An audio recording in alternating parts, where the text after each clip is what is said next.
Father, do you find this amongst your students, or even in the marketplace of these great innovators in AI, the Sam Altmans, are they asking these existential questions? I presume if you get in front of a magisterium AI, you're not just saying, what does Thomas say in the Prima Secunda, but you might say, who am I and why was I made? Are you finding that these innovators are asking these big questions, the fundamental human existential questions? Absolutely, absolutely. What is the nature of the human being? What is the relationship between the mind and the brain? Are we just matter? Is it just material stuff, or is there a spiritual dimension also to human beings? One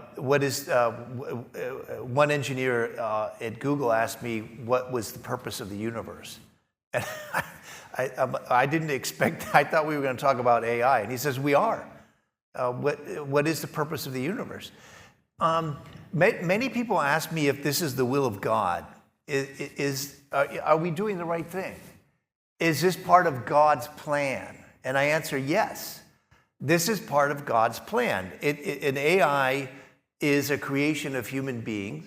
In 1956, John McCarthy coined the term AI precisely at Dartmouth, and he was heavily criticized at the time, and it's probably not the best word that we have, because what a machine is doing is not intelligence. It's a symbolic calculator, as our specialist in machine learning said.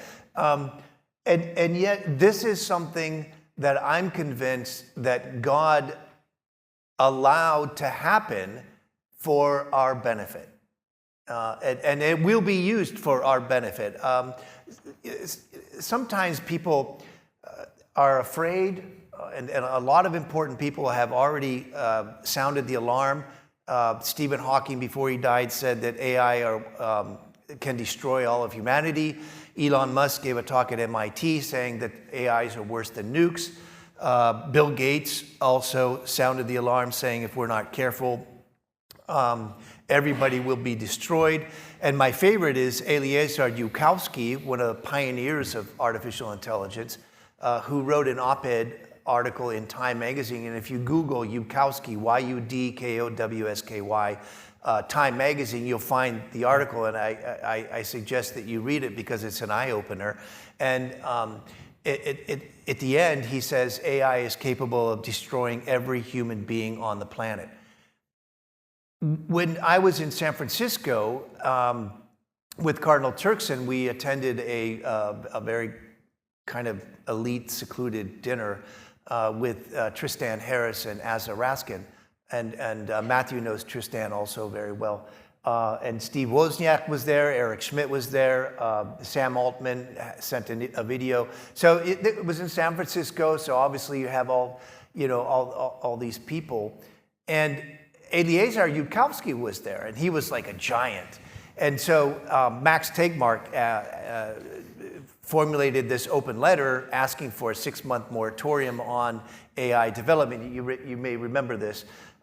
Max kind of took up the cause, so to speak. And I remember we asked Eliezer to sign it. I asked Cardinal Turkson, is it okay if I said, yeah, go ahead, you can sign it. So I'm like signature 1,462. So you wouldn't even know that I signed it unless you scroll down. I mean, the first one was Elon Musk. The second one was Sam. The third one, and of course, the big guys were at front. And we asked Eliezer, who was there, would you sign it? He said, no, I'm not going to sign it. And we were like, but don't you agree with the moratorium? And he says, it doesn't go far enough. We're playing with fire, and these people don't even realize it. And he gives some scenarios. Said if there's time at the end, I can give you some of the examples that he states. But you can find this on your own. Also, the examples are quite scary.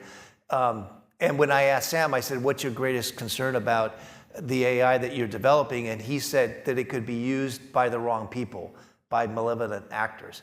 And so I remember I kind of scolded him. I said, well, Sam, you got to do something. And he said, don't worry, Father, it's ironclad. ChatGPT depends completely on us.